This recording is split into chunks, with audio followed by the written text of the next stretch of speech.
Hello friends, welcome to our channel. இன்னைக்கு பதிவில் ஒரு அருமையான இந்த வெயில் காலத்துக்கு ஒரு நல்ல ஒரு காய் பரங்கிக்காய், நாட்டுக்காய். அந்த பரங்கிக்காயில் நல்ல ஏகப்பட்ட ஆரோக்கியங்கள் கொட்டி கிடக்கலையா?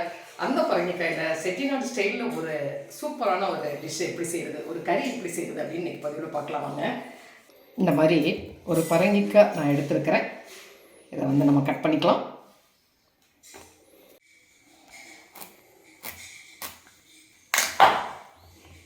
அருமையான ஒரு குட்டி பரங்கிக்காய் அப்படியே முழுசாக வாங்கியிருக்கிறேன். நீங்கள் பெரிய பரங்கிக்காயை மார்க்கெட்டில் எல்லாமே கிடைக்குங்க. பெரிய பரங்கிக்காயாக இருந்துச்சு அப்படின்னு சொன்னால் பீஸ் போட்டுக்கூட நமக்கு வாங்கிக்கலாம். நமக்கு தேவையான அளவு குவான்டிட்டியை நம்ம வாங்கிக்கலாம். இதை நம்ம பீஸாக கட் பண்ணி எடுத்துக்கலாம். நடுவில் இருக்க இந்த விதைகளை நம்ம எடுத்துடலாம்.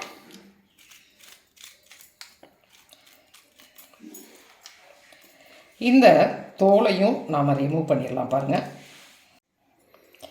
பீஸாக கட் பண்ணிட்டோம். இதனுடைய தோலையெல்லாம் நம்ம இந்த மாதிரி ரிமூவ் பண்ணி எடுத்துக்கலாம். பாருங்கள், பச்சைக்காயாக இருந்தால் அப்படியே தோல் ரிமூவ் பண்ணாமல் கூட போடுவாங்க. இது நல்லா பழுத்தக்காய், தோல் ரொம்ப ஹார்டாக இருக்கும். அதனால் தோலை நம்ம ரிமூவ் பண்ணிக்கலாம். பாருங்கள், இந்த மாதிரி தோலை எல்லாமே ரிமூவ் பண்ணி எடுத்து வச்சுட்டேன். இப்போ இதை பீஸாக நம்ம கட் பண்ணி எடுத்துக்கலாம்.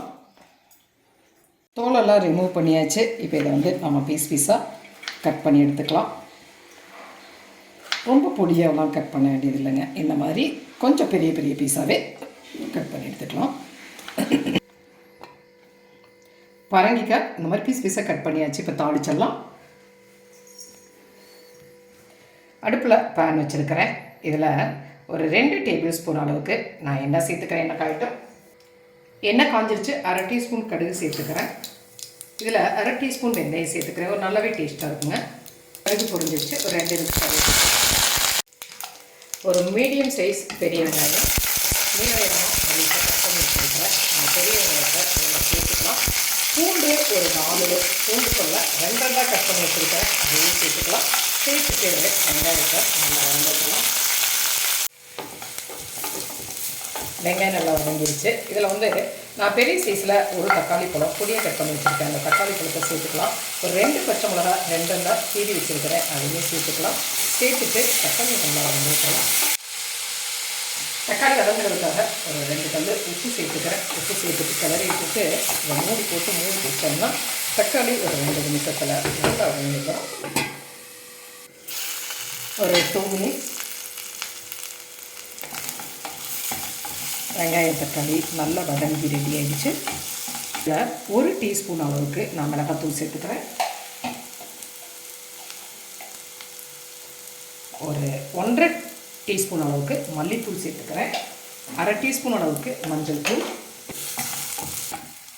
மசாலா நல்லா கலந்தாச்சு. மசாலா நல்லா வதங்கி ரெடி ஆகிடுச்சு.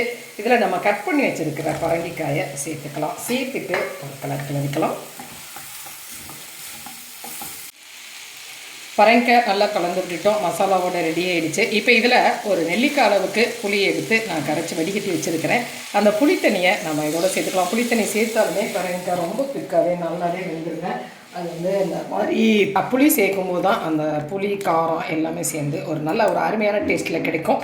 இது இப்படியே ஒரு 5 நிமிஷம் நல்லா இந்த காய் வேகட்டும். இதில் இப்போ நம்ம தேவையான உப்பையும் நம்ம சேர்த்துக்கலாம். தேவையான அளவு உப்பு சேர்த்துக்கிறேன். கல்லுப்பு தான் சேர்த்துருக்கிறேன். கல்லுப்பு சேர்த்துட்டு ஒரு கிளறி விட்டுட்டு அதை மூடி போட்டு ஒரு 5 நிமிஷம் நல்லா வேக விடலாம். 5 நிமிஷம் நல்லா வெந்திருக்கு.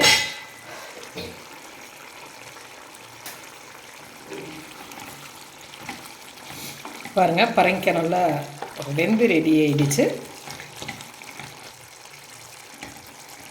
ஒரு அருமையாக நல்ல ஒரு சாஃப்டாக வெந்துருச்சு இல்லையா?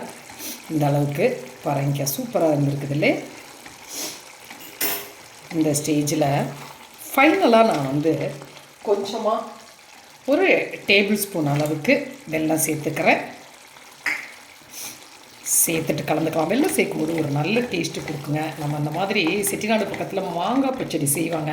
அந்த மாங்காய் பச்சடிக்கு ஈக்குவலான ஒரு டேஸ்ட்டு இந்த பரங்கிக்காய் பச்சடியில் கிடைக்கும். பரங்கிக்காய் பச்சடி கல்யாண வீட்டு விசேஷங்கள்லேயே வைப்பாங்க. செட்டிநாடு சைடு நீங்கள் எந்த ஹோட்டலுக்கு போனீங்கனாலுமே ஹோட்டல் மீல்ஸில் இந்த பரங்கிக்காய் பச்சடி புளிக்கறி வச்சுருப்பாங்க. இந்த பரங்கிக்காய் புளிக்கறி அப்படின்னு சொல்லுவாங்க. ரொம்பவே டேஸ்ட்டாக இருக்கும்.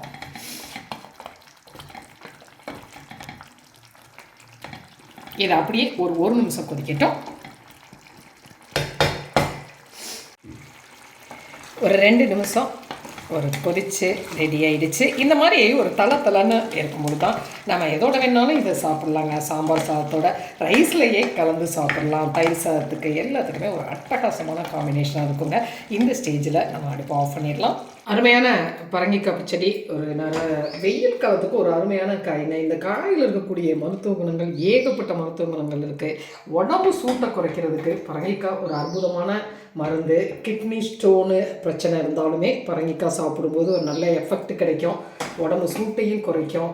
அதே சமயத்தில் ரத்தத்தில் உள்ள கெட்ட கொழுப்பை நீக்கிறதுலையும் பரங்கிக்காய் முக்கியமான பங்கு இருக்குது, நமக்கு தெரியுங்க. ஹார்ட் பேஷண்ட்டுக்குமே பரங்கிக்காய் ஒரு நல்ல உணவு. இதை பத்தியக்காயினே செட்டிநாடு சைடில் சொல்லுவாங்க. அதனால் எல்லா விசேஷங்கள்லையுமே பரங்கிக்காய் ஒரு முக்கியமான இடமா இருக்கும்.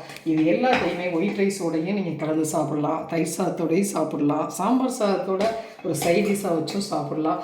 ரொம்பவே ஒரு டேஸ்ட்டாக இருக்கும். புளிப்பு காரம் எல்லாம் சேர்ந்து ஒரு அட்டகாசமான டேஸ்ட்டில் இருக்கும்.